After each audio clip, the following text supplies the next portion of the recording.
Hello and welcome to the INTIX webinar, 5 Things Fans Want from Interactive Marketers. I'd now like to introduce Dave Neff. Dave has spent the past 5 years working in sports and entertainment. He launched his career with Pacers Sports and Entertainment, Indiana Pacers of the NBA, in 2007 and eventually left the organization in July 2011 as their Director, Suite Sales and Services. In August of 2011, Dave moved into his current role with ExactTarget, leading their sports and entertainment marketing.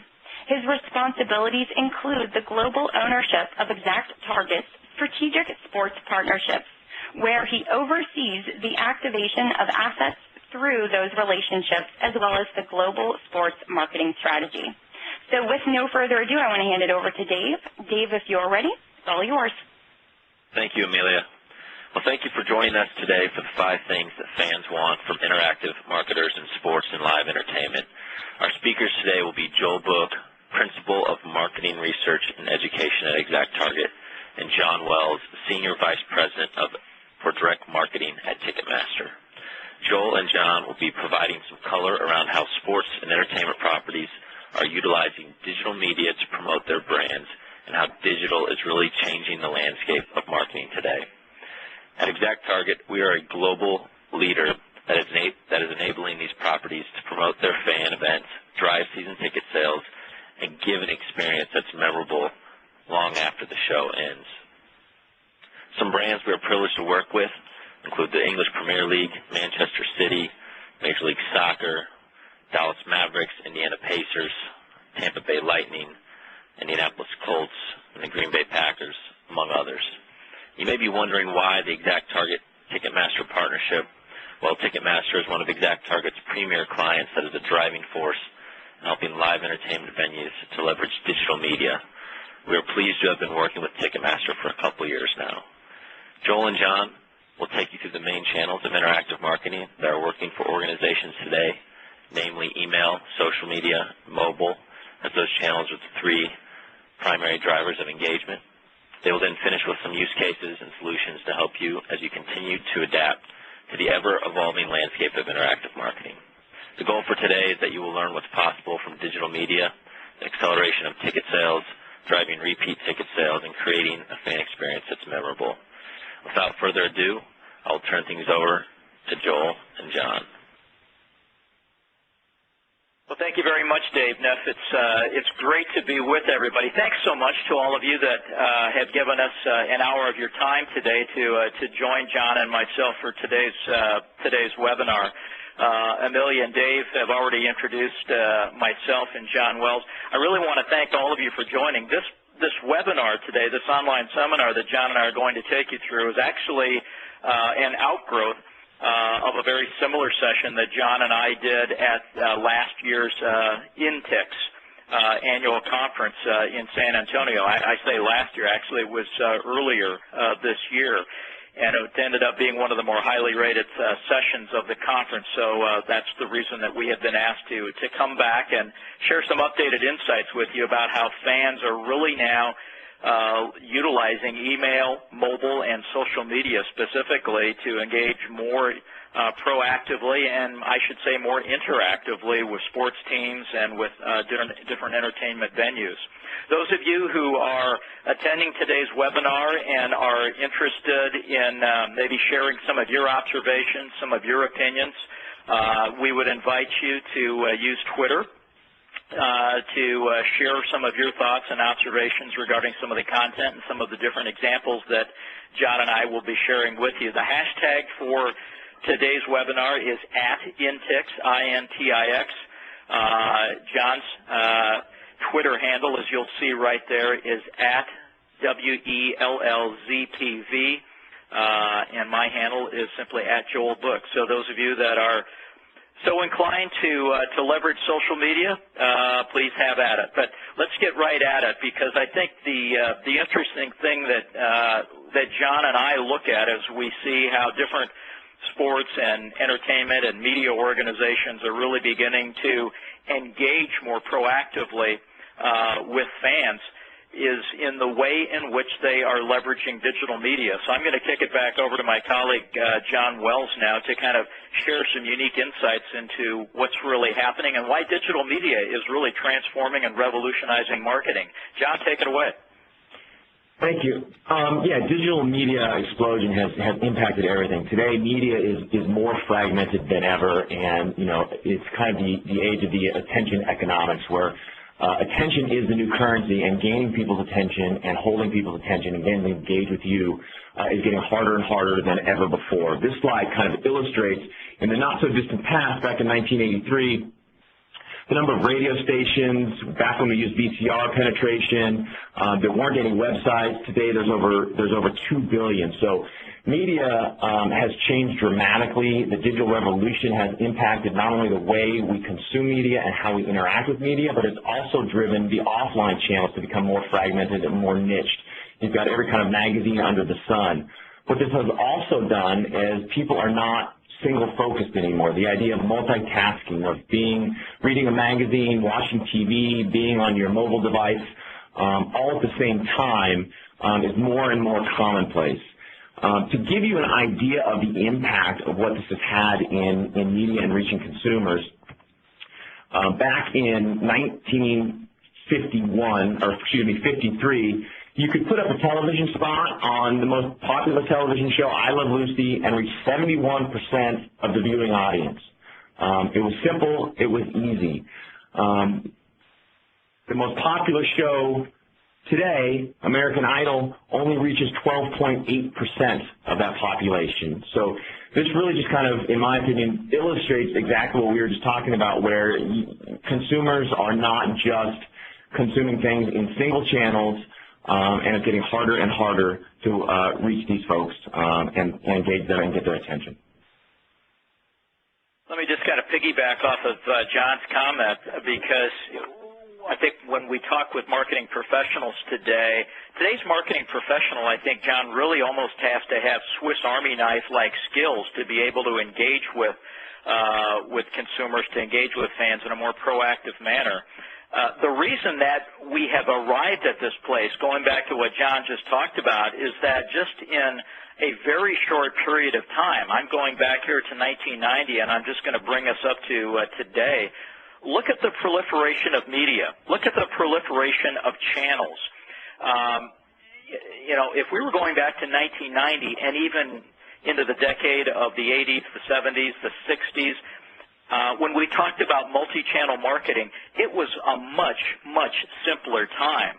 As John just pointed out, we could literally reach 80% of the households in the United States by running a 30 or 60-second spot on any of the three TV networks, ABC, CBS, and NBC. But look at what's happened in the age of the Internet.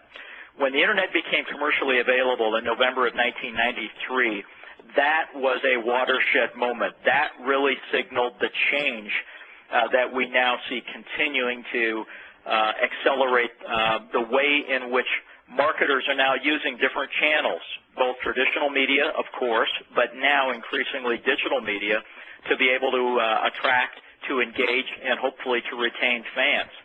It has made the job of customer engagement, it has made the job of marketing, both acquisition as well as retention, much, much more challenging. So as John and I prepared for this online seminar today, one of the things we really wanted to talk about were, why are these changes being made?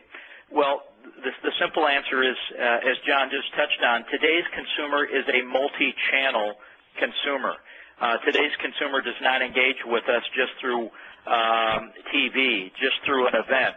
They engage through direct mail, through email, through magazines. They engage with us at point of sale, live at the event, and certainly social media, and now mobile has become increasingly critical. What we have seen here in a very, very short period of time is a wholesale shift in power. And when I talk about power, I'm talking about information access. There has been a wholesale shift, as the Economist pointed out in this article, where they talked about how the Internet is making the consumer really, really the king and queen, simply because today's consumer has much more access to information. This is why we talk about today's version of marketing being marketing to the power of one. Because today we're not just necessarily marketing to segments of thousands and millions of consumers. We're literally marketing to segments of one.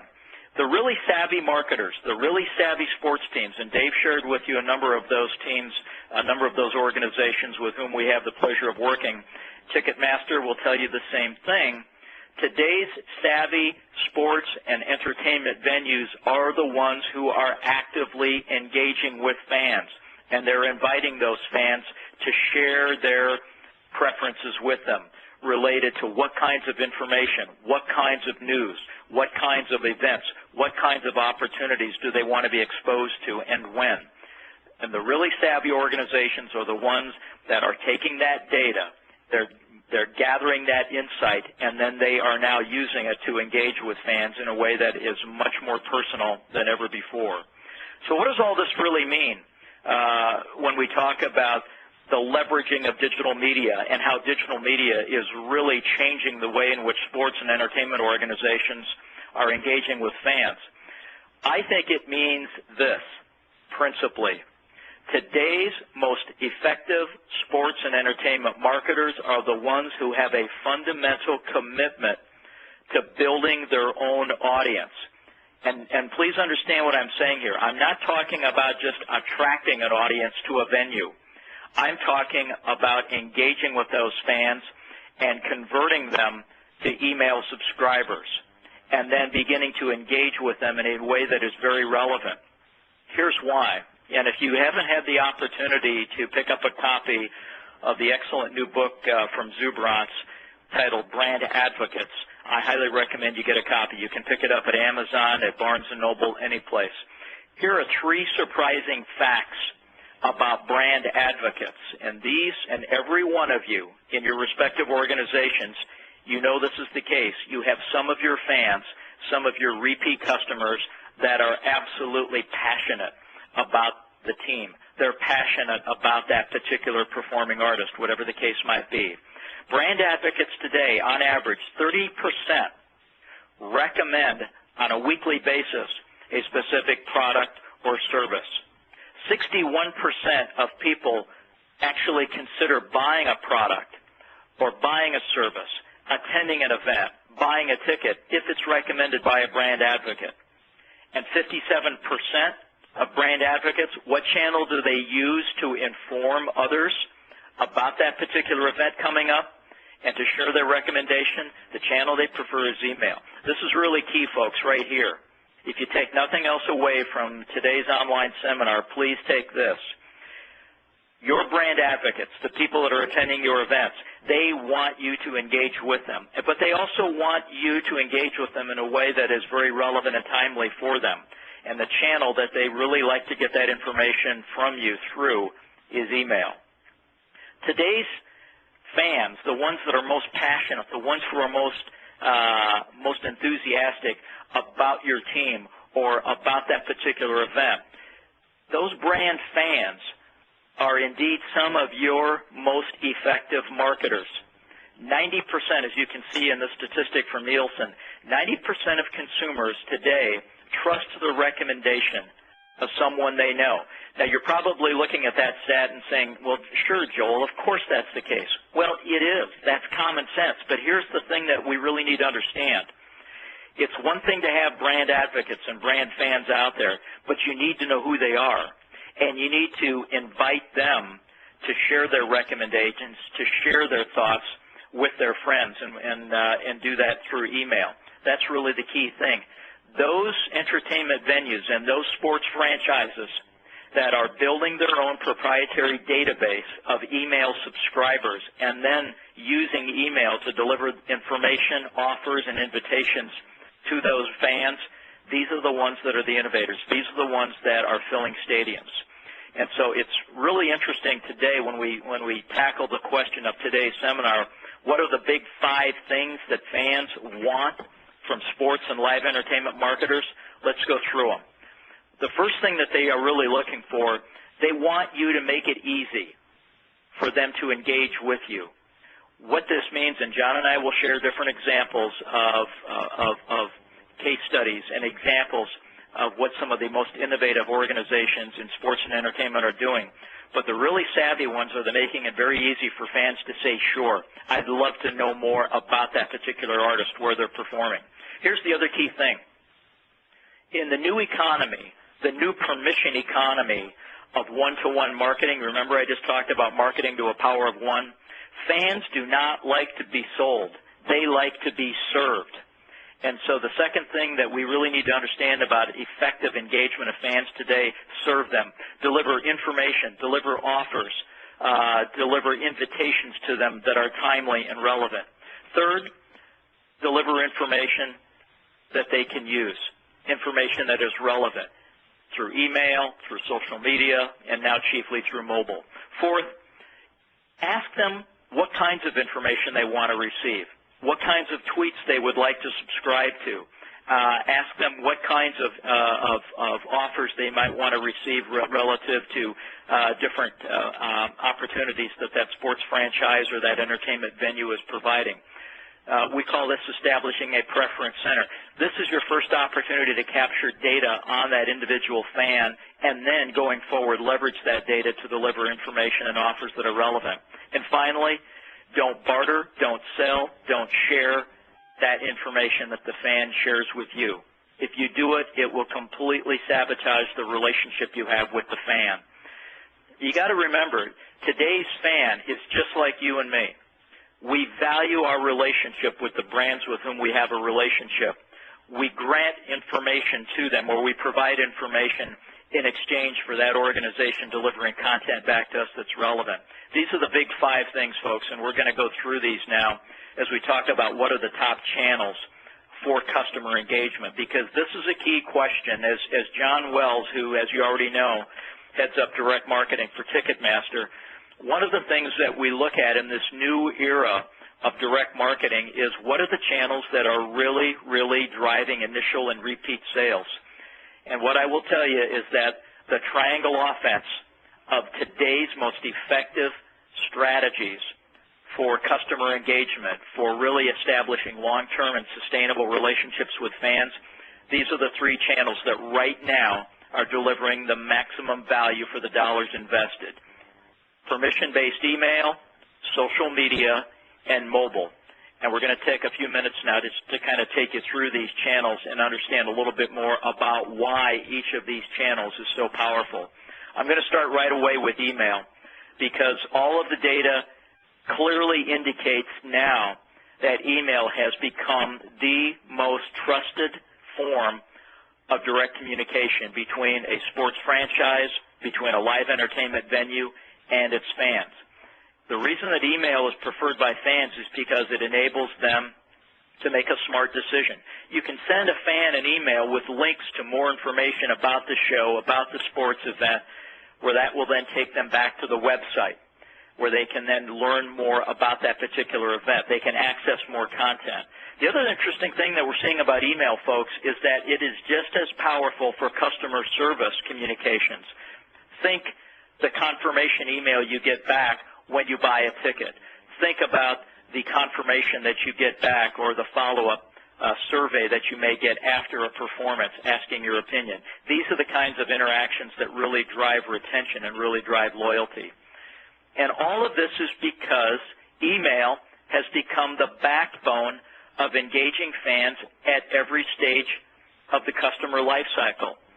Both the stage of business getting, which is where once somebody has come to our website, once they have interacted with us, once they have opted in and have said, yes, I would like to get more information from you, here is my email address.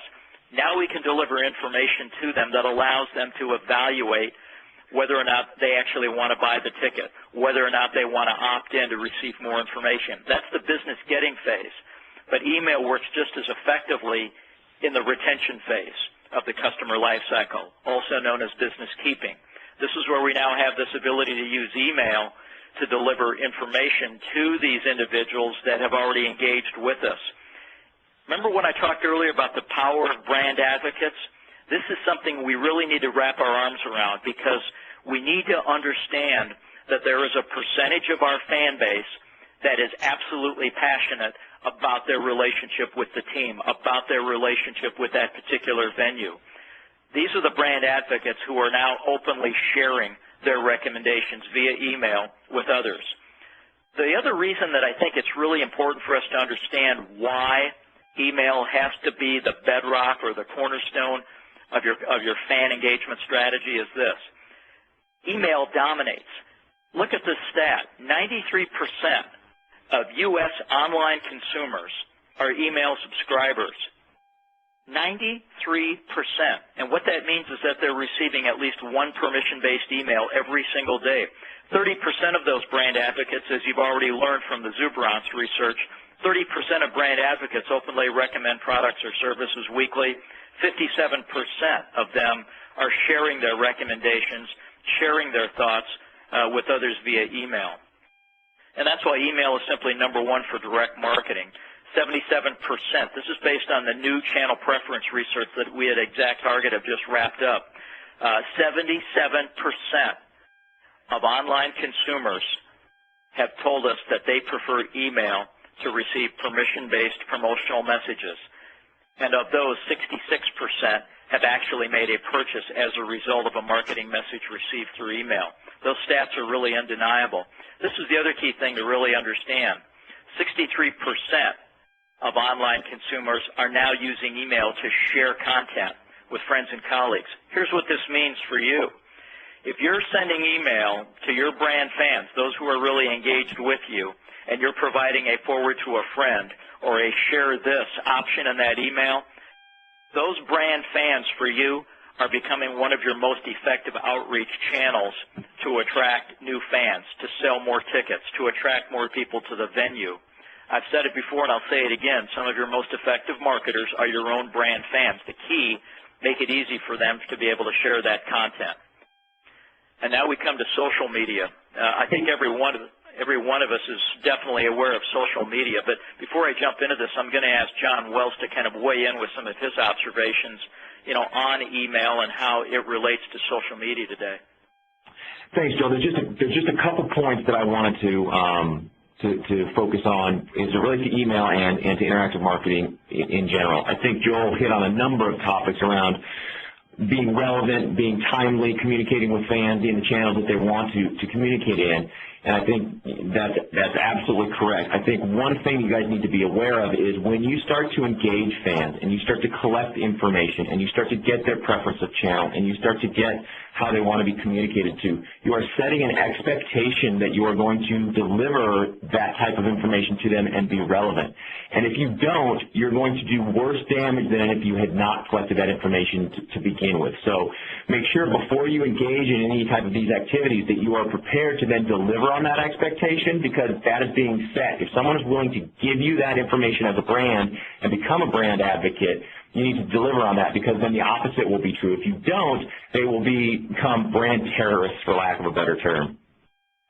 And so I think that is a very important point that you need to consider. And I'll give you an example. I believe the last survey that I read is where the reason that the top reason, or 58% of the reason people stopped subscribing or opted out of communications was either the information wasn't relevant at the beginning or it didn't become relevant. So even if people have opted in and given you permission, you can still be considered spam or be opted out of because the information that you're delivering is not meeting their expectations that they have given to you. I think those are kind of the two key points that I wanted to share with you guys around email.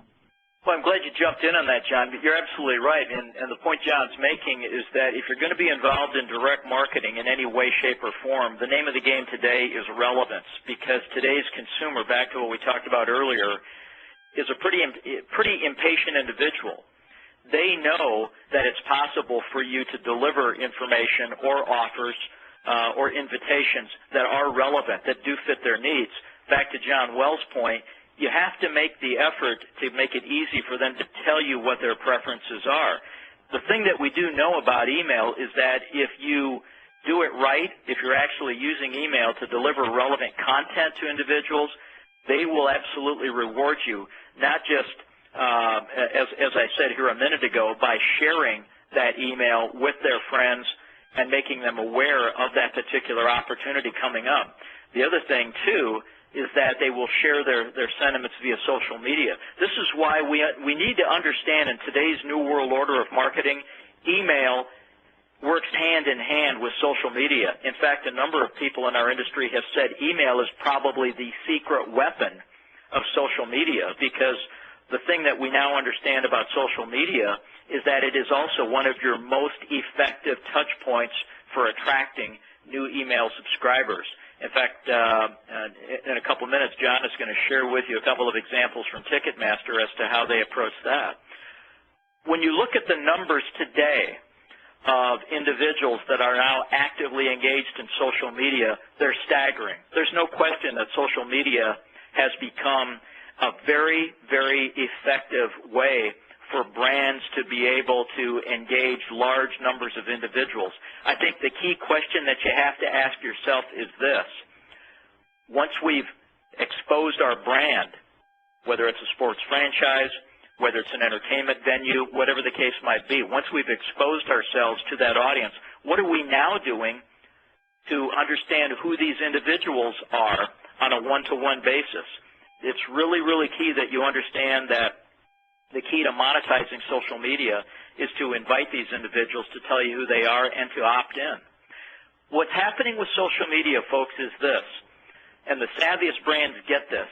The savviest brands are the ones that are now really beginning to understand that their presence on Facebook, their Twitter, this is actually where they're beginning to build small, very highly engaged communities where these fans can learn more about what's happening with that particular sports franchise, what's really happening with that live entertainment venue.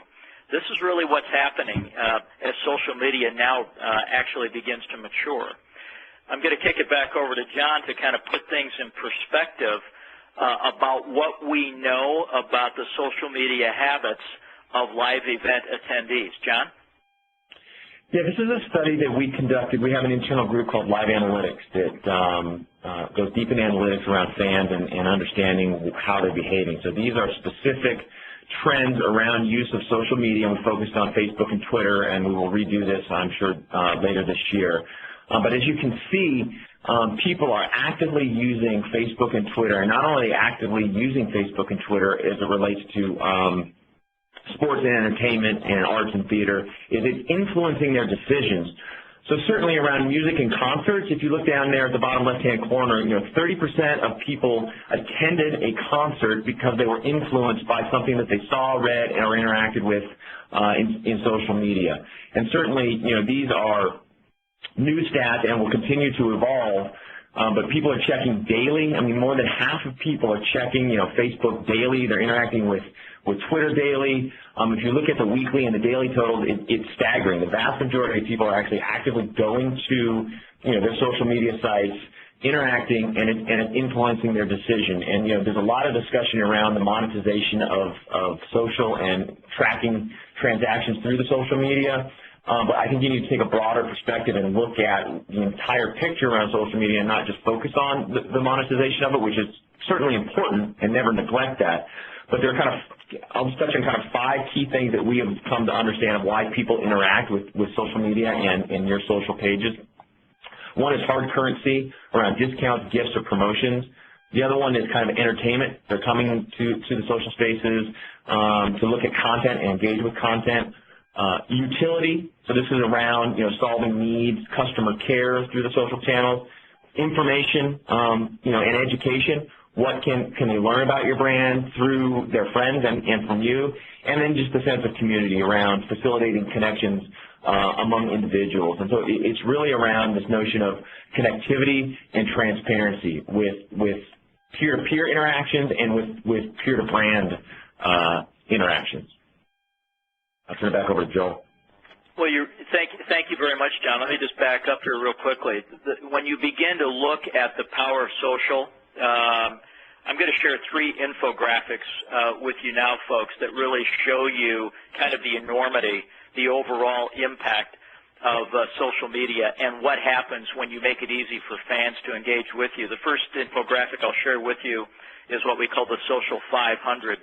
I'm speaking to you from Indianapolis, Indiana, which is where ExactTarget is headquartered. The Indianapolis 500 is an event, as most of you are familiar, very much a part of the fabric of Indianapolis, and Indianapolis has really become the epicenter of motorsports. At the last Indianapolis 500 held just earlier this May, just in one day, now this is a one-day event, over 210,000, almost 211,000 tweets, 42,000 new followers were added. Keep in mind that particular stat because in a minute I'm going to share a little example with you of a very savvy IndyCar race team being Andretti Autosport, and I'm going to share with you how they are now using Twitter to stay connected with their fans. And Andretti Autosport, as you see some of their drivers up here, Marco Andretti specifically, James Hinchcliffe, as we go down the line, you look at the number of tweets that were related to those particular drivers. What this infographic to me really begins to point up is the opportunity that these individual race teams, whether you're Penske, Andretti, Target, Chip Ganassi, some of the smaller firms like Sarah Fisher Racing, all of them now have an opportunity to really expand their fan base. And when you expand your fan base and you then extend that further and invite those Twitter followers and those Facebook fans to now become email subscribers, now you are building an audience over which you have control. Let me say that again. As you convert fans and followers to email subscribers, now you put yourself literally, no pun intended, in the driver's seat, because now you have an audience over which you have control. If you are going to sponsors, and we all know how it works with IndyCar and other organizations that have sponsorships, that is a huge advantage for you to be able to go to those sponsors and say, here is how many women age 25 to 34 we can reach into and count as our fans. How would you like to be able to reach them on a one-on-one basis? That's when it gets very interesting. Now, when we look at the Super Bowl, which Indianapolis was also fortunate enough to host just this past February, this was very interesting. Now, this is, as all of you know, this is an event that goes on for an extended period of time. This is data that was collected between January 30 through February 5th, okay, so roughly a one-week period of time. Look at the social media impact. 5.6 million tweets encompassing 46 countries, 23 different languages. Over 215,000 brands were able to establish new fans or likes during the Super Bowl and their participation in it. Look at the top right, the biggest advertiser mentions and keyword buzz generated on Twitter. Doritos at over 47,000, H&M 46, almost 47,000, Chevrolet 32,000, M&M's 20,000, Pepsi 19,000. These are the brands, and as you look at the bottom right, the most pregame YouTube buzz for their Super Bowl commercials. These are the brands that get it. These are the brands that are now very proactive in using this event, the Super Bowl, to be able to have their brand front and center via Facebook, YouTube, Twitter, Pinterest, to be able to engage fans. I will tell you, gang, the smart ones out of these were the ones that didn't just get satisfied at racking up thousands of tweets and thousands of likes and thousands of views on YouTube. The really savvy ones were the ones that said, and if you would like to, on a continuing basis, receive information, special offers from us, the best way is to become an email subscriber. That is where you begin to separate the pretenders from the contenders. March Madness represents another opportunity. Here you've got a longer period of time. Obviously, we're all familiar with March Madness and the term of this tournament. Over 2 million tweets for the entire tournament. But the same thing applies. If you're a savvy marketer like a Papa John's Pizza, who for years, for example, has been very engaged with March Madness, it has been very key for them to be able to leverage this event to attract new customers and drive more traffic to its stores. Point I'm making through these three infographics is that social media is an amazing opportunity that you have to engage prospective customers. But the key that I really want you to take away from this is this. And John Wells talked about the monetization of social media. Here's what you need to know. 75% of social media users say that email is the best way for companies to communicate with them. So my plea to you from today's event, today's webinar is this.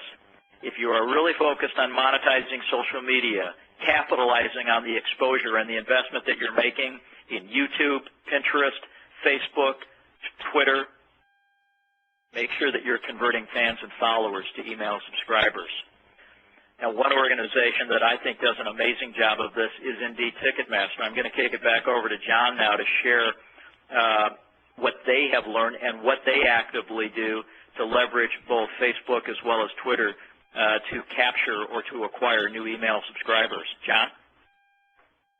Yeah, this is a very simple and tactical example of how you can, engage people cross-channel. So this is basically a very simple email capture that allows people to, while they're on the social spaces, to subscribe, as Joel was advocating, to your list or to engage with you via email. It's simple, it's easy, and what you also need to do is give people a reason to, and as simple as it sounds, in the bottom right next to opt-in where it says, what are you going to get? So you don't miss a show and get the most up-to-date events and news in your area. So what we're doing is we're setting the expectation that we are going to communicate with you with what you're interested in. It's going to be regional, and you're not going to be able to miss out on an event that you have an interest in. We also know the source of this, so we know that you have come through the social spaces. So not only are you, engaged in email once you subscribe, but we know that you also have an appetite for social spaces, and you have come to our page and at least interacted or followed us or have an appetite for social media. I think we get into an example, a case study where we were able to go cross-channel, including social and email, et cetera. But this is just kind of a real tangible example of how you can start to begin to collect your subscriber base and interact across channel. And I think if you go back to kind of some of the 5 reasons that people engage in social spaces, one of them was information and education. And this allows you not to only inform and educate through the social spaces, but to leverage the email space to enhance that one-to-one and provide information about events, Ticketmaster, et cetera. Well, and John, the thing I like about what Ticketmaster does here is that obviously we're looking at a Ticketmaster Facebook page, but if we switch gears and we go over to Twitter, same thing. Yep. I think, folks, the thing that I really want you to take away from what Ticketmaster is doing here, and John said it, this is simple. This is just thinking it through. Think through what your objectives are, whether we're talking about presence on Facebook or whether we're talking about presence on Twitter. Don't just be satisfied with using Twitter, to put relevant posts out there. Yes, that's absolutely critical, and the purpose of that is generate buzz, drive awareness for an upcoming show. But again, remember this, it is so much better to own than it is to rent. What I mean by that is this, when we're on Twitter or when we're on Facebook, let's face it, we're renting space there, okay? We're paying for access to eyeballs. The smart brands, the smart sports franchises, the smart entertainment venues, the smart performing artists are the ones that are now using Twitter and Facebook, and now, by extension, I'll include Pinterest in this as well as YouTube. They are the ones that are going a step beyond, and they're saying, and remember what John just told you, you have got to give people a reason to opt in, a reason to become an email subscriber. Explain to them what they're going to get in return for becoming an email subscriber. That is absolutely one of the most important things that we can share with you. It's easy to do, but you need to think it through. Don't just be satisfied with having a Facebook page and a Twitter page and generating a lot of buzz. Think about Facebook, Twitter, YouTube, Pinterest, as a means to an end, and the end game is acquire new email subscribers. Now I want to transition over to mobile because we're getting a lot of questions these days about how do we leverage mobile. We're a sports franchise, we're an entertainment venue, we're a performing artist, etc. What do we really need to know about mobile? Well, the thing that I will tell you about mobile is that I think, this is just my opinion, I think mobile, when the dust settles in 2012, mobile will begin to emerge and become just as important, and in many camps, maybe even more important than social media, as a channel for engagement. The reason is quite simple. We just see a proliferation in the number of smartphones. The folks at Forrester Research are now out with a new study called Mobile Marketing, 3 Principles for Success. It was just released in February. Melissa Parrish just recently spoke at an Exact Target event, and she made this comment: more people today own smartphones than ever before, and they're using them more often. This makes mobile marketing, and specifically a mobile marketing strategy, absolutely crucial for any interactive marketer. I could not agree more. The numbers do not lie. It's been predicted that this year, 2012, in the United States, we will see the number of smartphone owners top 107 million. I actually think we're on pace to beat that number. And you see tablet sales being, or tablet users on the far right there exceeding 55 million. I think that number is also going to change. The thing that we know about smartphone users is that the number one way they use their smartphones is to send and receive email. It's that simple.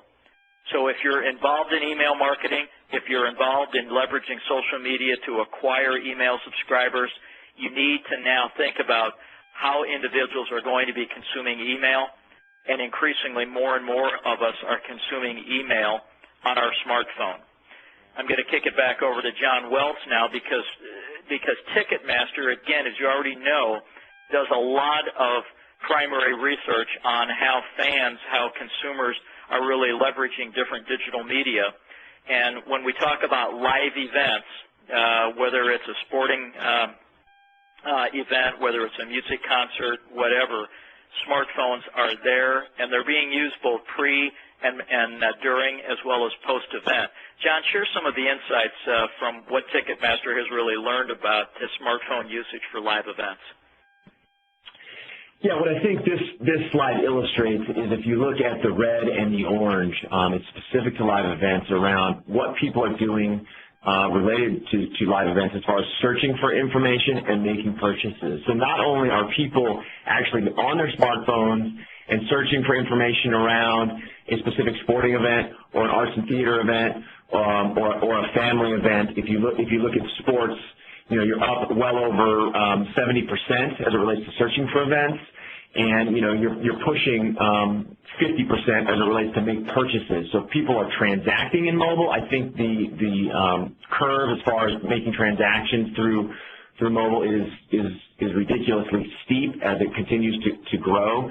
Arts and theater is the same across all categories. So what the slide illustrates is people are using their smartphones to search and to make purchases, and it's not specific to any particular genre of live event. It has become, you know, connected anytime, any place, anywhere. And to kind of give you an idea of Joel's point and to integrate these things together as it relates to, we know from a fact, this is a Ticketmaster stat, that if you include tablets, over 35% of our emails are opened up in either a mobile phone or a tablet. And if you break that down even further, over 25% of emails are opened up on a mobile phone. So if you're thinking about not only searching but also purchasing, how you can increase that connection to the fan of where they are and how they're interacting with you, is they can make a purchase right through an email. So they're not waiting. They're not saying, okay, I have to get my email on a mobile phone and then I've got to run home and I've got to go find that on the desktop and then buy. They're using it as their transaction, their information gathering. So the mobile phone is an awareness device. It's a purchase device. It's a search device across all live event genres.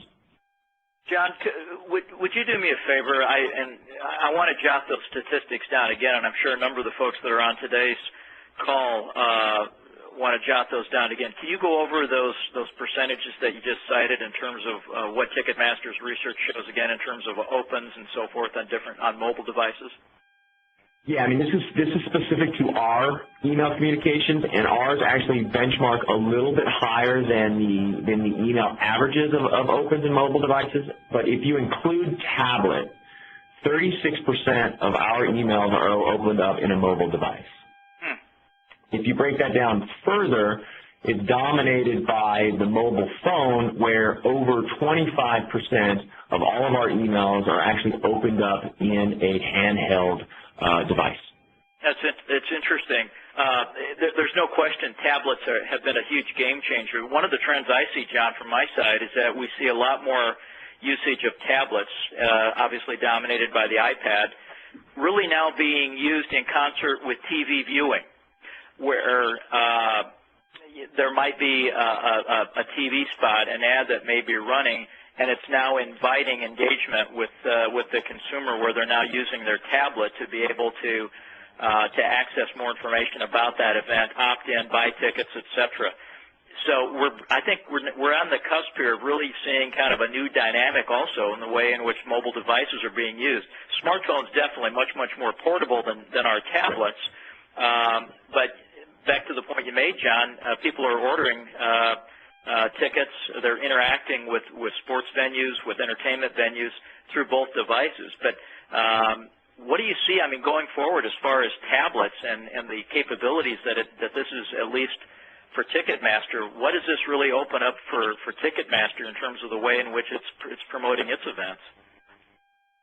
Well, it basically, I mean, it localizes it even further. So with the the geo capabilities of a mobile device, not only can they transact on it, but you know where they are. So you can once you understand, if they bought a ticket and you know that they're going to an event and that they're in that event, you can then market to them around what's going on during the event, after the event, prior to the event. You can get them to, present them offers, potentially an upgrade offer while they're at an event versus, before and after. And so it gives another level of dimension. And then certainly when you think about the app, so Ticketmaster has, a mobile app, which then even is a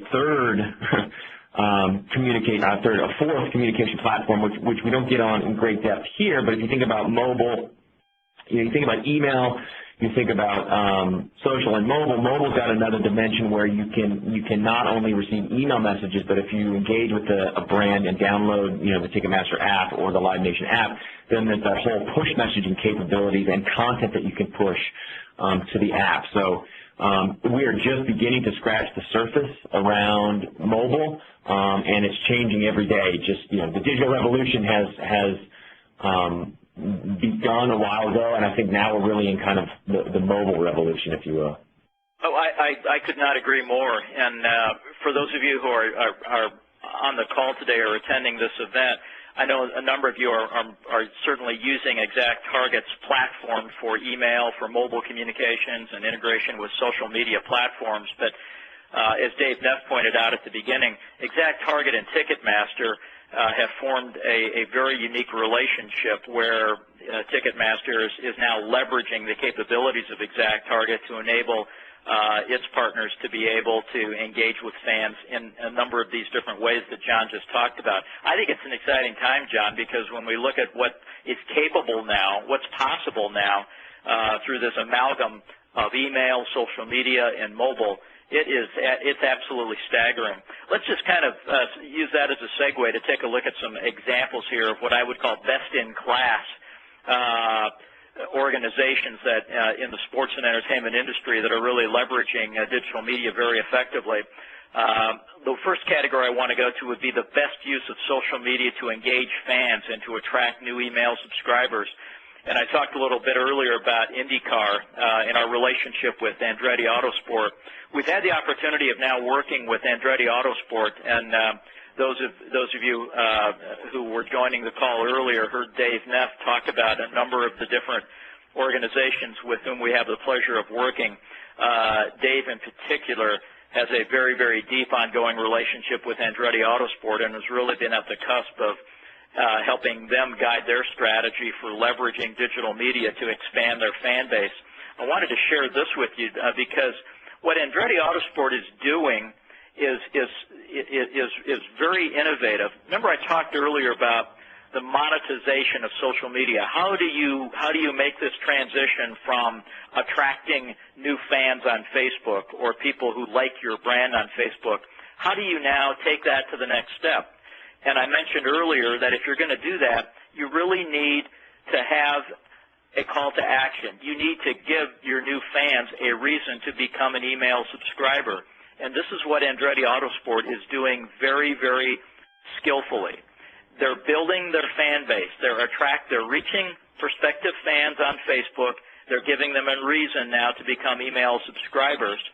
And it's absolutely paying off huge because what Andretti Autosport is doing is building an asset.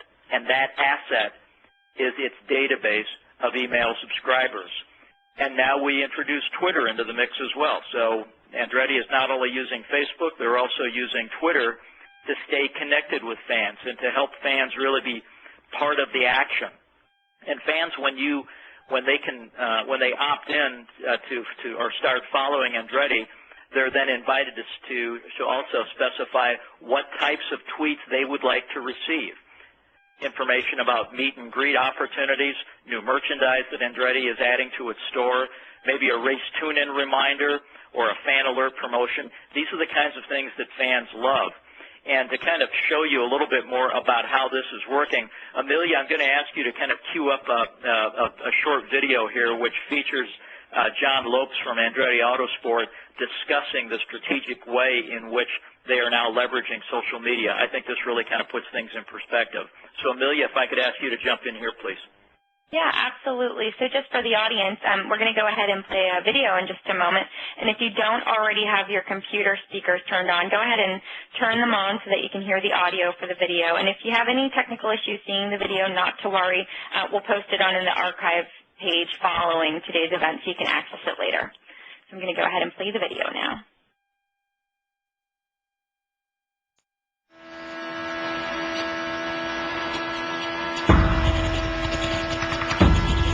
Oh, he's down low. It's a conversation. I think any meaningful relationship that you have has got to be part of a conversation.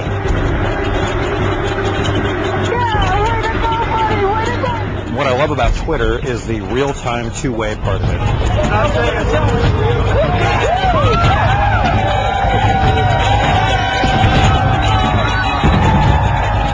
Because it's real-time. And there's very few things in sports that you can get real time. If you think about how sports traditionally were reported, it was the next day. What you get is just insight you couldn't get any other way. It can give you an insight into how a driver's car is handling or what's going on with a particular fuel strategy or what's being said on the radio. And these are things that fans just cannot get. Sometimes even when they're at the race, they have a chance to literally put themselves on our version of the sideline, which is the pit area, and become part of the team. And that intimate relationship, that connectivity between us and the fan is the glue that makes them lifetime fans. What I love about what Andretti Racing Team is doing is really using their core asset in this kind of venue, which is the car. It's a chance to get a taste of what's happening at the track and to start to experience some of it and be invited into that richer kind of dialogue and conversation with other fans and with the insiders at the Andretti Racing Team. What we're trying to do is make them part of us. What do you got on the fuel situation? Telling them what we're doing in real time. What would they do at that moment? They can tweet back if they'd like it.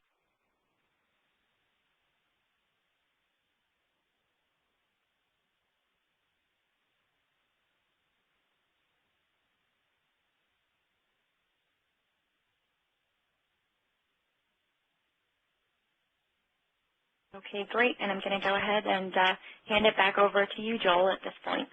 Thanks very much, Amelia. Folks, I think what that video featuring Andretti Autosport really showed is how they're building their fan base. But again, remember I talked about earlier, it is so much better to own than it is to rent. And what I like about what Andretti's doing here is that they're leveraging Facebook as well as Twitter to attract new email subscribers, because now they're in control. Now they have that ability to be able to go to a sponsor and say, how would you like to team up with us to put together a promotion at one of our race events that allows you to also be able to attract new customers. It's a great promotion. John Wells earlier talked about the criticality of cross-channel marketing to engage fans. So I'm going to turn it back over to John to talk about how Ticketmaster is using email plus social to build its database of email subscribers. Yeah, this was a promotion that we ran actually in the social spaces. We ran it in Facebook and Twitter, and that's exactly right, Joel. It was to do twofold. One, it was threefold. It was to engage fans, it was to build our social communities, and it was to build our email database. If you remember back kind of the 5 reasons I gave for folks to engage with you in the social spaces, one of them was hard currency, promotions, sweeps, offers, etc.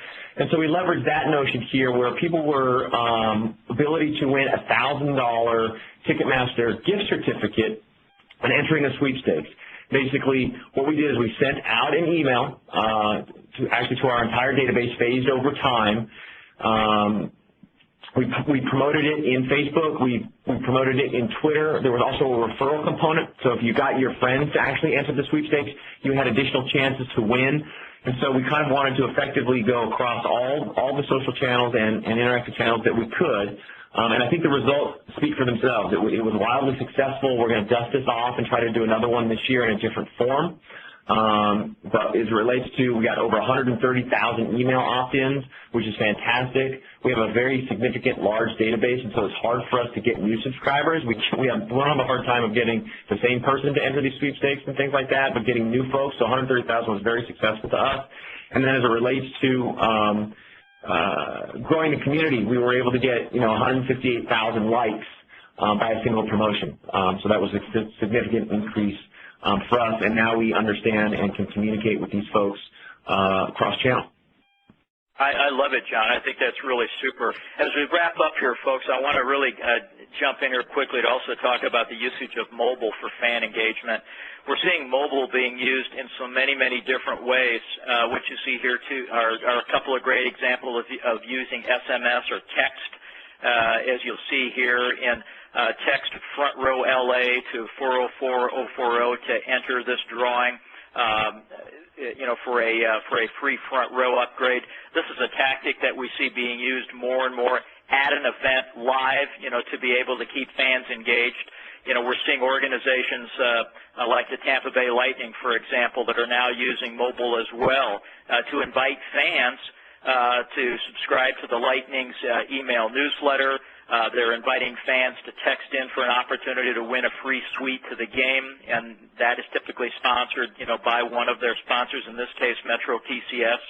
And then even using pregame text alerts to remind fans what time the game starts and then what color jersey to wear that evening. So great tactics to engage fans, keep them as part of the action. Not unlike what you just saw what Andretti Autosport is doing. And so I think when we look at the overall job that sports franchises, entertainment venues, performing artists are doing, the thing that we need to understand is that marketing has changed. We talked about this at the beginning, but today marketing is a 24/7 job to attract, to engage, and retain fans. This is absolutely requiring that we learn, as John Wells just shared with you, what Ticketmaster does. We really need to understand how to do cross-channel. We need to make sure that we have continuity across all of our different channels. When John just took you through the campaign, the cross-channel campaign for Ticketmaster, you saw great creative continuity across all of those different touch points. It's absolutely critical because once we have the data on our fans and we can then use that to identify current and prospective customers, to deliver information and offers to them through multiple channels, now we have that ability to be able to drive increased response and gather new data on those individuals that we can then leverage for future promotions. It's a very, very exciting time to be involved in marketing. And as I said at the top, today's marketing professional clearly has to be almost the equivalent of a Swiss Army knife, or certainly have Swiss Army knife-like skills. Because as you've heard from John and me today, you have to be able to understand the way in which fans want to engage with you. But the key things we want you to take away from today's webinar: email, social media, and mobile are your triangle offense, working in combination with both your ticketing solution as well as your website to be able to engage fans. I hope this has been really helpful, and on behalf of John Wells and myself and all of our friends here at Exact Target, I really want to thank all of you for giving us some time today. So, Amelia, I'm going to kick it back to you for any closing comments. Wonderful. Thank you so much, Joel. At this point, I'm going to go ahead and just post a survey on the screen, and while we take some questions from the audience, if you wouldn't mind taking a moment to fill this out to provide us with some feedback, we'd certainly appreciate that. And we realize we're a couple minutes past, but we do want to give you all some time to submit some questions. So I'm going to jump right to them. So Joel and John, the first question for you. You talked about brand advocates a lot. How do we know who our brand advocates are, and should we treat them differently? I'll take the first stab of it, and then I'm just going to ask John to weigh in as well. I think the key thing here is that in identifying who our brand advocates are, we need to be able to monitor the traffic. We need to see who is actively engaged with us on Facebook, on Twitter, who's actively engaged with us in maybe forwarding emails on to others. Those are your indicators of who your brand advocates are. And then we really do need to flag them in our database so that we can indeed acknowledge that. At the very least, thank them for being a member of the home team, so to speak, and being so passionate about the particular venue. John, at Ticketmaster, do you have that ability as you look at your fans, the ones that are engaged with you, or through the different events that Ticketmaster is producing? Do you have that ability to identify brand advocates? Yes, and I would echo what you said.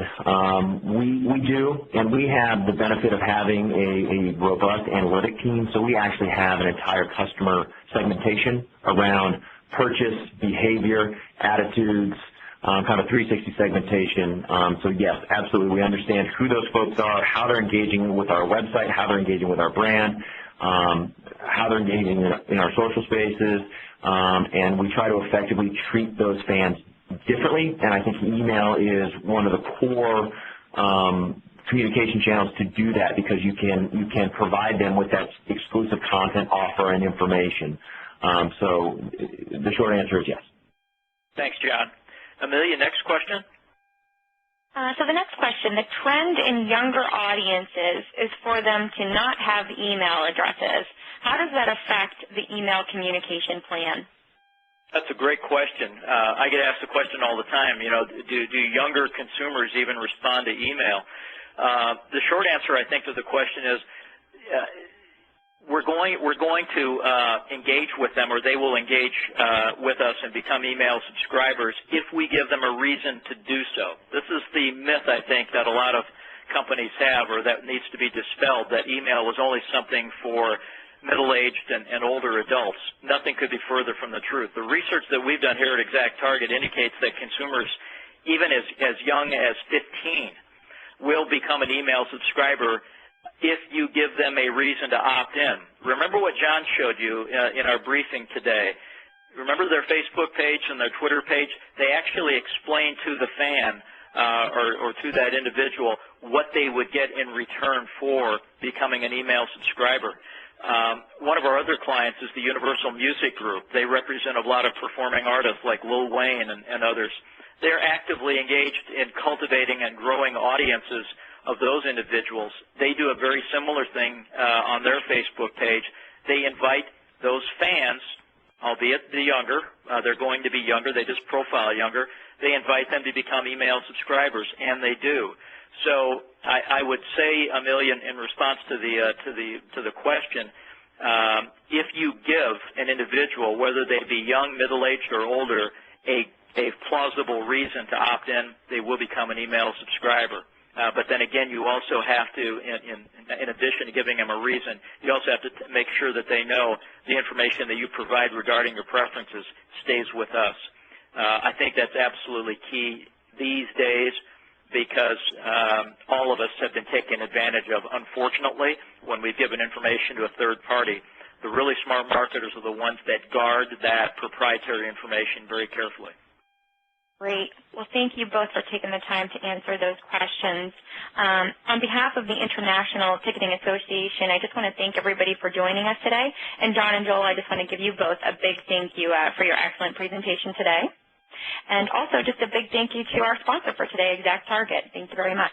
At this point, again, we'll ask that you just take a moment to fill out this brief survey that's up on the screen in order to provide INTIX with some feedback. They do use it to help improve future webinar programming, so anything that you can provide is certainly appreciated. Again, thank you so much for joining us. We hope you have a wonderful rest of the day. This does conclude today's session. You may now go ahead and disconnect.